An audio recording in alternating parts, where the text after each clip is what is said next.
बबीता जी आप अपनी बात रखें।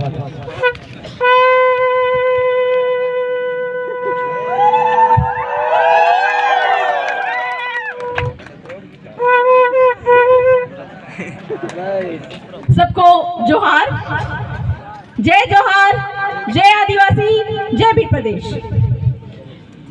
सबसे पहले मैं यहाँ मंच पे उपस्थित मेरे सभी आदिवासी पुरखों को बहुत बहुत नमन जोहार करना चाहूंगी। साथ ही साथ यहाँ पे उपस्थित हमारे सभी भाई और भाइयों से भी ज्यादा हमारी जो बहनें माताएं हैं, इनको मैं बहुत बहुत जोहार करना चाहूंगी कि जिस तरह से जागरूकता इनके बीच में बढ़ी है, कहीं ना कहीं आपके गिरवा उदयपुर को मैं बहुत बहुत आभार करना चाहूंगी, जोहार करना चाहूंगी कि आज आप लोगों का कारवां इतना बढ़ चुका है कि जितने संख्या में पुरुष यहाँ पे उपस्थित होते हैं, उतनी ही संख्या में महिलाएं भी यहाँ पे उपस्थित होती है। तो बहुत बहुत जोहार सबको। अपनी बातों को शुरू करने से पहले मैं फिर से एक बार गिरवा को बहुत बहुत धन्यवाद देना चाहूंगी और हमारे भाई अमित भाई खराड़ी, आदिवासी परिवार और आदिवासी परिवार के जितने भी अंग हैं, बीपीवीएम, बीपीएमएम, इन सभी को बहुत बहुत धन्यवाद देना चाहूंगी, क्योंकि आपके गिरवा क्षेत्र में यूआईटी यूडीए के नाम पे जो प्रोजेक्ट आ रहा था, आपकी जागरूकता का, संवैधानिक जागरूकता का नतीजा ये हुआ है कि आपके क्षेत्र को यूआईटी और यूडीए से हटा दिया गया है। तो बहुत बहुत जोहार, बधाई। मैं याद करती हूँ कि अमित भाई ने हमको ये बताया था कि आपके क्षेत्र में यूआईटी यूडीए आने वाला है और देश भर में जहां भी मैं घूमती हूँ, विस्थापन का दर्श मैं देख चुकी हूँ, कितनी दिक्कतें आती है हमारे आदिवासी समुदाय को। वहां पे आपके द्वारा हस्ताक्षर अभियान चलाया गया एक लंबा से कपड़े पे, और साथ ही साथ में मैं याद कर रही हूँ कि जो वर्तमान के जो आपके कलेक्टर महोदय थे टीसी मीणा, उनके पास में जाके नगर निगम यहाँ पे असंवैधानिक है और संविधान के अनुच्छेद लिखकर जो ज्ञापन बनाया था, हम 5 लोग उसमें, हमारे सरपंच साहब भी हैं, ये सभी लोग जाके कलेक्टर महोदय को ज्ञापन देके आए थे और उसका नतीजा है कि आपके संवैधानिक अधिकारों की वजह से, संविधान में जो लिखित अधिकार है उसकी वजह से आपका क्षेत्र यूआईटी यूडीए में आने से बच गया। लेकिन अभी पिक्चर बाकी है मेरे दोस्तों। वर्तमान में यूआईटी यूडीए तो हट गया है, लेकिन हो सकता है कि किसी और प्रोजेक्ट को लाके आपके क्षेत्र में से आपको हटाया जाएगा। तो अपनी बातों को शुरू करने से पहले मैं आपको ये कहना चाहती हूँ कि हमारे वैसे जमीनी कार्यकर्ता, वैसे संवैधानिक अधिकार को जानने वाले आपके बीच के व्यक्ति, कोई बाहरी व्यक्ति नहीं, आपके बीच के व्यक्ति को संसद और विधान मंडल में आपको भेजना है, ताकि जो भी कानून, जो भी प्रोजेक्ट यहाँ पे आए, हमारे द्वारा तो उसको रोका जाएगा, लेकिन आपके बीच के जो भाई है, बंधु है, उनके द्वारा भी संसद और विधान मंडल में उस कानून को रोका जाएगा। तो आपके बीच से अपने बीच के भाई बंधु को संसद और विधान मंडल में भी भेजना है, ये आप लोगों को तय करना है। तो अपनी बातों को मैं शुरू करती हूँ। अभी अभी मुझे मालूम चला कि आपके यहाँ पे जो हमारे महापुरुषों का बोर्ड लगा हुआ था, उसको हटाया गया, उखाड़ा गया। सिर्फ आपके क्षेत्र में ये घटनाएं नहीं होती है, जहां जहां पे भी आदिवासी क्षेत्र है, वहां पे भी जो भी आदिवासी पुरखों का जो बोर्ड होता है और जो मूर्तियां होती हैं, उसको हटाया जाता है। इसका कारण क्या है? कारण इसका एकमात्र है कि आप लोगों को और देश के मालिक आदिवासियों को फर्जी इतिहास बताया गया है। क्या फर्जी इतिहास बताया गया है? कि आदिवासी गुलाम थे, यहाँ पे मुगलों ने शासन किया, यहाँ पे अंग्रेजों ने शासन किया, यहाँ पे रजवाड़ों ने शासन किया। ये सारा फर्जी इतिहास आपको बताया जाता है, और जिस दिन हमारे आदिवासी इस बात को जानते हैं कि ये क्षेत्र हमारा था, जल जंगल जमीन खनिज हमारा था, हमारे पुरखों का था। एक उदाहरण मैं देना चाहूंगी। अंडमान निकोबार में, थोड़ा पानी दीजिएगा। निकोबार में वहां के आदिवासियों की जमीन लूटी जा रही थी। तो वहां के आदिवासियों ने ये तय किया कि रातों रात हम यहाँ पे बिरसा मुंडा की जो मूर्ति यहाँ पे स्थापना कर देंगे।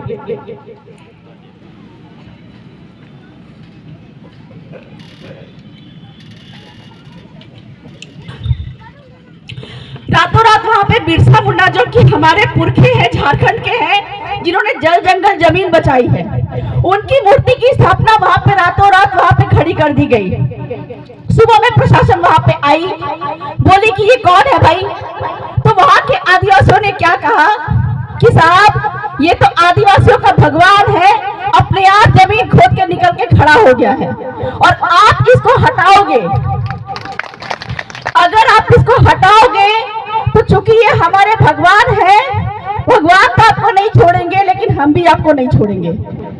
वर्तमान में आप जो यहाँ पे अपने पुरखों की स्थापना करते हैं, अपने पुरखों के बोर्ड की स्थापना करते हैं, वो जानते हैं कि हमारा फर्जी इतिहास वहां पे खत्म हो जाएगा और आदिवासियों को ये मालूम चल जाएगा कि ये जल जंगल जमीन खनिज उनका है।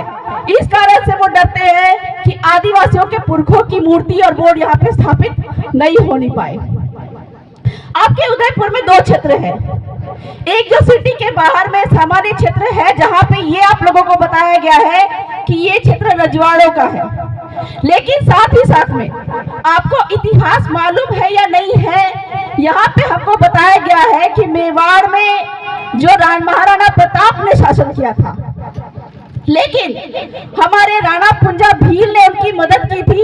इस बात को छिपाया जाता है और हमारे राणा पुंजा भील को भी भील कहने से इनकार किया जाता है। इसका कारण क्या है? इसका कारण ये है कि जिस समय पे अंग्रेज मुगल तुर्कों ने शासन अपने हाथ में लिया था, तो हमारे महाराणा पुंजा भील, राणा पुंजा भील, हमारे गमेटी पटेल जो है, उन्होंने अपनी जमीन और सत्ता देने से इनकार कर दिया था और उसी का नतीजा था कि भील क्षेत्रों में बहुत सारे आंदोलन हुए। एक उदाहरण आपको देना चाह रही हूँ भील क्षेत्र में आंदोलन का। 1507 आदिवासी आपके मानगढ़ पे शहीद हुए। वो इसलिए शहीद हुए क्योंकि अंग्रेजों के चाटुकार रजवाड़े यहाँ पे भीलों के क्षेत्र में घुसना चाह रहे थे। तो पूरे देश भर के जो रजवाड़े थे, उन्होंने अंग्रेजों के सामने घुटने टेक दिए, लेकिन भील क्षेत्र में आज तक कोई अंग्रेज यहाँ पे अपना कब्जा नहीं कर पाया था, जल जंगल जमीन और खनिज नहीं ले पाए थे। इस कारण से 1507 आदिवासियों को मारा गया और फर्जी इतिहास की रचना की गई, जबकि महाराणा प्रताप का जो विलय का शासन का जो हस्ताक्षर होना चाहिए था, वहां पे राणा पुंजा भील का भी हस्ताक्षर होना चाहिए था। और इस प्रकार से हम ये कह सकते हैं कि आदिवासी क्षेत्र जो है वो कभी किसी मुगल अंग्रेज के गुलाम नहीं रहे थे और भील स्वतंत्र थे। यही कारण है कि वर्तमान के समय तक आपके क्षेत्र में जो है जमीन के पट्टे पर किसी का नाम नहीं लिखा हुआ है। हमारे झारखंड में जमीन का सर्वे हुआ था किस समय पे? 1932 में। ध्यान से सुनिएगा। अभी हमारे बहुत सारे भीलों को, देश भर के आदिवासियों को भगाया जाता है। बहुत सारे क्षेत्रों में अपने भीलों के जमीन पे पट्टा नहीं है, उनके बाप दादा का नाम नहीं है। क्यों? क्योंकि अंग्रेज यहाँ पे सर्वे नहीं कर पाए, क्योंकि अंग्रेज यहाँ पे घुस ही नहीं पाए, क्योंकि भीलों की व्यवस्था इतनी मजबूत थी कि उन्होंने अंग्रेजों को यहाँ पे घुसने तक नहीं दिया था। और जो अंग्रेजों के जो चाटुकार रजवाड़े थे, उनका नाम दस्तावेज, उनके जमीन का दस्तावेज इसलिए दिखाई देता है क्योंकि उन्होंने उनको अपने ऊपर शासन करने दिया था।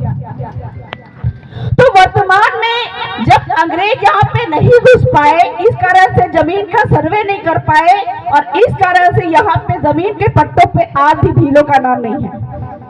और इस प्रकार से अगर अंग्रेजों का शासन यहाँ पे नहीं था, अगर चाटुकार रजवाड़ों का शासन यहाँ पे नहीं था, तो यहाँ पे किसका शासन था?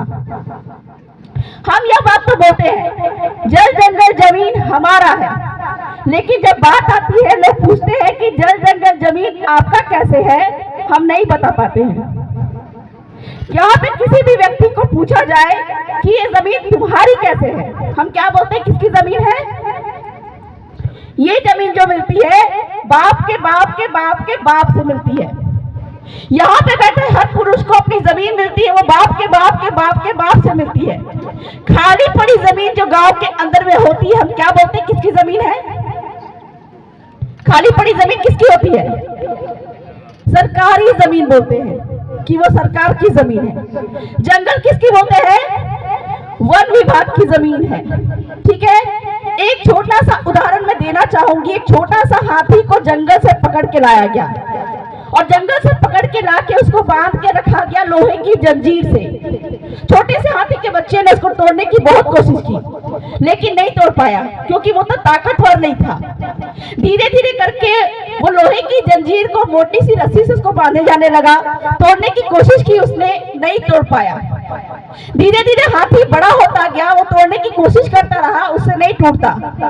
आगे जाके वो अब बहुत बड़ा हो चुका है, आज भी उसके पैर में रस्सी बांधी जा रही है। वो चाहता तो अभी भी रस्सी तोड़ सकता है, लेकिन वो क्या सोच रहा है कि आज भी जैसे बचपन में मेरे पैर में जंजीर बंधी हुई थी, नहीं टूट पाया था, आज भी मैं तोड़ूंगा तो ये नहीं टूट पाएगा। यही है मानसिक गुलामी और इसी गुलामी में हम लोग भी जी रहे हैं। हम गुलाम नहीं है, हम मानसिक गुलाम हैं। हमको क्या लगता है ये जमीन जो है ये सरकारी है। जितनी जमीन पे हमारे बाप के बाप के बाप के बाप का नाम है उतनी ही जमीन हमारी है। हमारे यहाँ पे लड़कियों को जमीन में हिस्सा नहीं दिया जाता, आपके यहाँ पे देते हैं?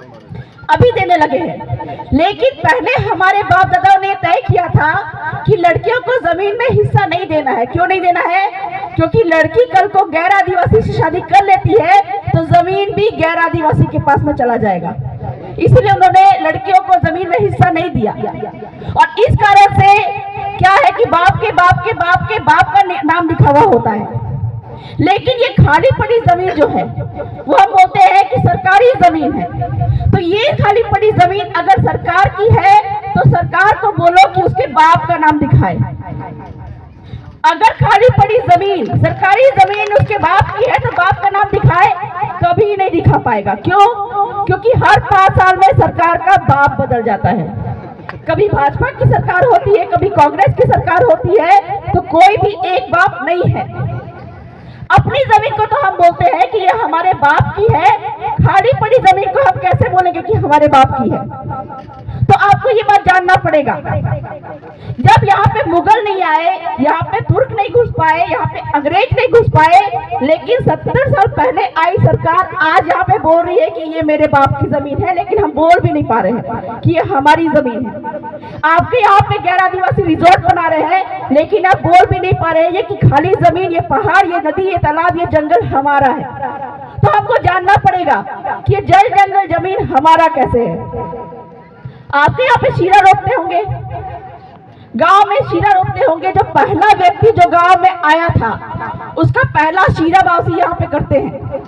अधिकतर भील गांव में मैंने ये देखा है कि पहले जो पुरखे थे जिनका गमेती पटेल बनता है उनके वंश का, उनका शीरा बाउसी इस गांव में होता है। वो जब इस गांव में आए थे तो गांव का सीमाना तय किया होगा। अपनी जमीन की लड़ाई लड़नी है तो बाप के बाप के बाप के दस्तावेज से, लेकिन पूरे गांव की जमीन के नदी, तालाब, पहाड़, जंगल की अगर हम बात करें वो कैसे लेना है? तो हमको ये बात जानना पड़ेगा कि पहला शीरावासी जो है वो हमारे बाप के बाप के बाप के बाप, यानी पहला शीरावासी जिसका है उसका ये गांव है। वो जब आए थे, मान लिया हो सकता है कि वो खराड़ी गोत्र के हो, तो जो खराड़ी पुरखे हमारे यहाँ पे आए थे उन्होंने गांव का सीमाना तय किया। गांव का सीमाना तय करने के बाद उन्होंने देखा कि यहाँ पे फलाना नदी है, तो हमारे आने वाले वंश होंगे इसी नदी से पानी पिएंगे। उन्होंने जंगल देखा, बोला कि हमारे जो आने वाले वंश है वो इसी जंगल से लकड़ी तोड़ेंगे। खाली पड़ी जमीन देखी, चरवाहा जमीन देखी, हमारे पशु इसी खाली पड़ी जमीन में चरेंगे। लेकिन आज हम क्या बोलते हैं कि ये सारी जमीन सरकारी है। तो अगर ये जंगल बोलता है, जंगल के बारे में वन विभाग बोलता है कि ये जंगल जो है वो वन विभाग का है, तो वन विभाग से भी आप सूचना का अधिकार के अधिनियम के तहत जानकारी मांगिए कि अगर ये जंगल तुम्हारा है तो तुम्हारे बाप का दस्तावेज दिखाओ। कभी नहीं दिखा पाएंगे, कभी नहीं दिखा पाएंगे। क्यों? गुजरात के रतनमहल में ऐसा ही कांड हुआ था। वहां पे रीछ अभयारण्य के नाम पे आदिवासी की जमीन ली जा रही थी। तो वहां के जो गमेती पटेल थे उन्होंने अपने हक अधिकारों को जाना और वहां के वन विभाग को नोटिस दिया। क्या पूछा कि ये जंगल अगर तुम्हारा है तो तुम्हारे बाप का दस्तावेज दिखाओ, तुम दिखाओ कि ये जंगल तुम्हारा कब से है, क्योंकि हमको पता है कि ये आजादी के बाद तक ये जंगल हमारे बाप का था, ये हमारे गांव में था और हमारे गांव का है। तब जाके जंगल वालों ने क्या किया कि गमेती को बुलाया और बोला कि यहाँ पे इस रीछ अभयारण्य के नाम पे मैं पैसे तो कमा रहा हूँ, लेकिन यहाँ पे एक छोटा सा रेस्टोरेंट जो है आप इसको चलाओ, ठीक है? क्यों बोला? क्योंकि जब उसने पूछा कि ये जंगल किसके नाम पे है, तुम्हारे बाप के नाम पे है तो दिखाओ, तब वहां पे जंगल ने क्या बोला, जंगल विभाग ने क्या बोला, वन विभाग ने क्या बोला कि ये जो जंगल है ये 114 आदिवासियों के नाम पे है। मतलब वन विभाग के भी बाप का जमीन वहां पे जंगल में नहीं है, वो हमारे बाप का है। क्यों? क्योंकि पहले शीराबासी जिस बाप का होगा वो उसी गांव के सीमाना के अंदर के जितने भी गांववासी है उनका ही जल जंगल जमीन और खनिज होगा। और ये खाली पड़ी जमीन जो है वो सरकार के बाप की नहीं होगी, क्योंकि यहाँ का पहला बाप हमारे गांव का था, इसलिए खाली पड़ी जमीन चरवाहा जमीन किसकी होगी? हमारे बाप की होगी। और इस जमीन को अगर लेना है तो हमको किसके माध्यम से लेना होगा? हमारी जो रूढ़िगत ग्राम सभा है, जो गमेती पटेल व्यवस्था है, इसके माध्यम से अक्सर हम ज्ञापन दिया करते हैं कलेक्टर महोदय को, राष्ट्रपति महोदय को, राज्यपाल महोदय को। जब भी आदिवासियों के साथ में अत्याचार होता है, चाहे जल जंगल जमीन खनिज लूटी जाती हो या फिर कोई गैर आदिवासी हमको मार रहा हो, पीट रहा हो, हमको किससे बात करनी है? हमको जानना पड़ेगा। आज हमारे साथ कोई अत्याचार होता है, हम किससे बात करते हैं? हम नेता मंत्री सांसद विधायक से बात करते हैं। लेकिन अगर नेता मंत्री उस जमीन को बेचने में खुद जिम्मेदार है, वो क्या करता है? वो हम पे केस लगा देता है या फिर हमको मारने की साजिश करता है। तो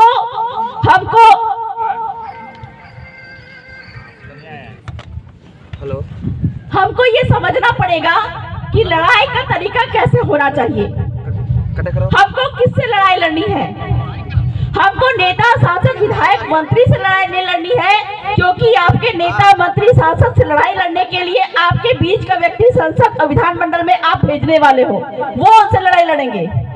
लेकिन आपको जब बात करनी है, आपको बात करनी है कलेक्टर, राष्ट्रपति, राज्यपाल और राष्ट्रीय अनुसूचित जनजाति आयोग से। और जब उनसे बात किए तो आपका गिरवा क्षेत्र जो है इसको यूआईटी और यूडीए से हटा दिया गया। क्यों? क्योंकि माननीय जो सर्वोच्च न्यायालय है, सबसे बड़ा न्यायालय है, उसने क्या बोला? उसने बोला न लोकसभा न विधानसभा, सबसे ऊंची ग्राम सभा। क्यों बोला? क्योंकि ऐसे ही पहाड़ था आदिवासी क्षेत्र में, उड़ीसा के आदिवासी क्षेत्र में नियमगिरी पहाड़ी करके एक पहाड़ था। ये पहाड़ आपको क्या लगता है किसका है? भूमाफियाओं का है। सारे भूमाफिया आके यहाँ पे पहाड़ खोदते हैं और यहाँ पर से जो भी पत्थर निकलता है उसको लेके जाते हैं। लेकिन आपके यहाँ पे पेशा कानून में ये साफ लिखा हुआ है कि यहाँ से जो भी खनिज निकलेगा वो आदिवासी खुद निकालेगा। सबसे बड़ा सुप्रीम कोर्ट क्या बोलता है? समता जजमेंट में क्या बोलता है कि आदिवासी क्षेत्र में जितने भी खनिज निकलेंगे उसको आदिवासी ही निकालेगा या तो सहकारी समिति बना के निकालेगा। लेकिन जमीन के अंदर से जो भी खनिज निकलता है वो हम क्या बोलते हैं? खनिज, लोहा, सोना, चांदी भी है, वो किसकी है? सरकार की है। जबकि सुप्रीम कोर्ट बोल रहा है कि आदिवासी की जमीन से जो भी खनिज निकलेगा, चाहे सोना, लोहा, चांदी हो, वो आदिवासी का ही होगा। लेकिन हम गुलाम नहीं है, हम मानसिक गुलाम हैं। तो हमको लड़ाई लड़ने का तरीका बदलना पड़ेगा। ये जो सोना, लोहा, चांदी की बात कर रही हूँ, मेरे झारखंड में एक घटना हुई थी, एक आंदोलन हुआ था पत्थर पत्थरगड़ी आंदोलन। वो आंदोलन क्यों हुआ था? क्योंकि वहां पे आदिवासियों की जमीन पे, मुंडा आदिवासियों की जमीन पे 10 लाख टन सोना निकला था। मतलब अमेरिका जो सबसे विश्व गुरु बन के बैठा हुआ है, उसकी जमीन पे भी मात्र 6 लाख टन सोना है, और 6 लाख टन सोना में विश्व गुरु बन के बैठा है। आदिवासी की जमीन पे 10 लाख टन सोना था। इतना सोना था कि वो सोना अगर आदिवासी निकाल ले तो एक एक आदिवासी के पास में एक एक हेलीकॉप्टर होगा, इतना पैसा है।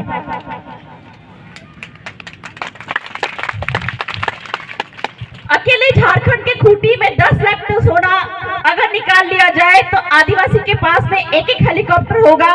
लेकिन आपके मध्य प्रदेश के सिंगरौली के आदिवासी क्षेत्र में 46 लाख टन सोना है, और आपके भीड़ क्षेत्र में घाटोल में अकेले 11 करोड़ टन सोना है। किसका है? सरकार का है?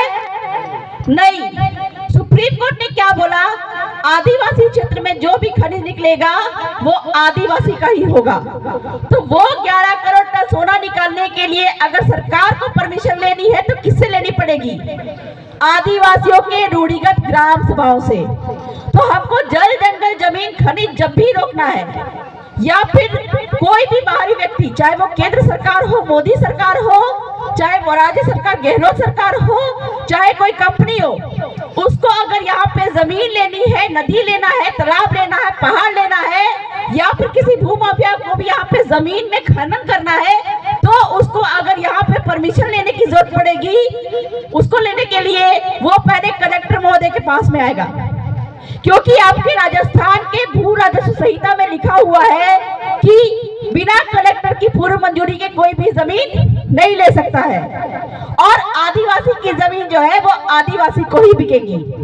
तो अगर केंद्र सरकार को भी जमीन लेनी है, मोदी जी को, गहलोत सरकार को जमीन लेनी है, उसको सबसे पहले कलेक्टर के पास में आना पड़ेगा, और कलेक्टर को जब जमीन लेनी होगी तो वो आदिवासियों के ग्राम सभा के बीच में आके परमिशन लेगा कि हमको आपके बीच की जमीन चाहिए। तो सबसे बड़ा कौन है? आदिवासी सबसे बड़ा है या नरेंद्र मोदी की सरकार सबसे बड़ी है? आदिवासियों की ग्राम सभा को ही ये पावर है कि वो हर एक नदी, पहाड़, जंगल, खनिज को अपना इस्तेमाल करके मालिक बन सकता है। तो अपने हक अधिकार को जानिए, सुप्रीम कोर्ट, हाई कोर्ट के जजमेंट को जानिए, क्योंकि बहुत सारे ऐसे जजमेंट है जिसमें ये बात साफ साफ लिखी हुई है कि आदिवासी की जमीन कोई गैर आदिवासी नहीं ले सकता है। साथ ही साथ में गैर आदिवासी की जमीन अगर यहाँ पे है वो बिकेगी तो सिर्फ और सिर्फ आदिवासी को ही बिकेगी। इस कारण से यदि कलेक्टर महोदय बिना आदिवासी की अनुमति, बिना ग्राम सभा की अनुमति से आदिवासी की जमीन किसी गैर आदिवासी को बेचते हैं तो कलेक्टर महोदय को भी देशद्रोह का केस लगाने से हम पीछे नहीं हटेंगे। कलेक्टर महोदय भगवान नहीं है, वो संविधान कानून से बंधे हुए हैं, और संविधान में ये बात साफ साफ लिखी हुई है कि आदिवासी की जमीन जो बिकेगी वो सिर्फ और सिर्फ आदिवासी को ही बिकेगी। और ये जो भू माफिया यहाँ पे आए हुए हैं, जो रिजॉर्ट बना के बैठे हुए हैं, या फिर कोई भी दूसरे लोग यहाँ पे कंपनी के माध्यम से खनन करते हैं, उसको यहाँ पे अगर रहना है, जमीन लेना है, तो उसके लिए सबसे पहले उसको आदिवासी होना बहुत जरूरी है। तो अपने अधिकारों को जानिए, और जानने के बाद में यहाँ पे जो रिजॉर्ट बनाने वाले हैं, यहाँ पे जो नदी लेने वाले हैं, यहाँ पे जो तालाब लेने वाले हैं, यहाँ का पानी लेके दूसरी जगह पे देने वाले हैं, उनको अपने ग्राम सभा गमेती पटेल का व्यवस्था को इस्तेमाल करके पूछिए और जानकारी लीजिए। कलेक्टर महोदय को ये सूचित करवाइए, क्योंकि आपके 4 माई बाप है। कौन कौन? कलेक्टर, राष्ट्रपति, राज्यपाल और राष्ट्रीय अनुसूचित जनजाति आयोग। तो अगर आपकी जमीन, जंगल, नदी, तालाब कोई भी लूटी जा रही है, आप कलेक्टर महोदय को अपने ग्राम सभा के माध्यम से ऐसे प्रस्ताव पारित करके उनको सूचित करवाइएगा। क्योंकि ऐसे ही ग्राम सभा बैठी थी, 15,000 लोग बैठे थे, ऐसे ही 272 गांव बैठे थे, और 5 आंसू गैस की गाड़ी लेकर, 300 पुलिस फोर्स लेकर और 12 पुलिस अधिकारी गांव में आए थे। क्यों? कि उनको 10 लाख टन सोना चाहिए था झारखंड से। कलेक्टर महोदय को जमीन पे बिठाया गया। ये पावर किसके पास में है? आदिवासियों की ग्राम सभा के पास में। तो कलेक्टर महोदय को भी जमीन में बैठना पड़ा और वहां पे आदिवासियों ने बोला कि ये जमीन हम किसी भी सरकार को नहीं देंगे। और आज तक उन आदिवासियों के पास में वो 10 लाख टन सोना आज भी जमीन में दबा हुआ है और जल जंगल जमीन आज भी बचा हुआ है। और आपको यहाँ पे अगर जो रिजॉर्ट है, हमको क्या लगता है कि जो बन गया है वो नहीं टूट सकता है, लेकिन जो पढ़े लिखे लोग हैं उनको मैं बता दूं कि नोएडा में ट्विन टावर के नाम पे वहां पे कितने 5 करोड़ की जो बिल्डिंग थी उसको तोड़ के गिराया गया। क्यों? क्योंकि वो गलत तरीके से वहां पे बना हुआ था। आपकी जमीन अगर आदिवासी की जमीन है, सुप्रीम कोर्ट बोल रहा है कि गैर आदिवासी नहीं ले सकता है, तो वहां पे जो रिजॉर्ट बना हुआ है वो किसका होगा? अगर हम कोर्ट कचहरी में जाते हैं या कलेक्टर महोदय के पास में जाते हैं तो या तो कलेक्टर महोदय या कोर्ट जो है वो क्या बोलेगी कि चूंकि ये आदिवासी की जमीन है, किसी गैर आदिवासी को नहीं बिक सकती है, इसलिए या तो ये रिजॉर्ट को आप तोड़िए या फिर रिजॉर्ट छोड़ के आप जाइए। लेकिन आदिवासी की जमीन है तो ये आदिवासी के पास में ही जानी चाहिए। लेकिन हम कभी आपत्ति नहीं जताते हैं। क्यों? क्योंकि हमको लगता है कि जो चला गया है वो कभी वापस नहीं आएगा। और आज आदिवासी अपने पुरखों की जो मूर्तियां लगा रहा है, बोर्ड लगा रहा है, इससे वो इसलिए डरते हैं क्योंकि आदिवासी अगर जाग गया तो आदिवासी की जितनी भी जमीन चली गई है वो जमीन वापस आदिवासी उनके हलक से, गैर आदिवासियों के हलक से निकाल के वापस लेंगे, इसलिए वो डरते हैं। तो जितनी बार आदिवासियों के बोर्ड तोड़े जाते हैं, जितनी बार आदिवासियों की मूर्तियां तोड़ी जाती है, उतनी बार हमको ये प्रण लेना पड़ेगा कि हम अपने हक अधिकारों को जानेंगे, उतनी तेजी से हम काम करेंगे और हमारे हक अधिकारों को जानने वाले लोगों को संसद और विधानमंडल में भेजेंगे। तो और भी वक्ताओं का सम्मान करते हुए मैं बहुत ज्यादा नहीं बोलना चाहूंगी, बोलने के लिए तो मेरे पास बहुत सारी बातें हैं, लेकिन और भी वक्ताओं का सम्मान करके मैं अपनी बातों को यहीं पे विराम करती हूँ। जय आदिवासी, जय फिर प्रदेश, जय संविधान।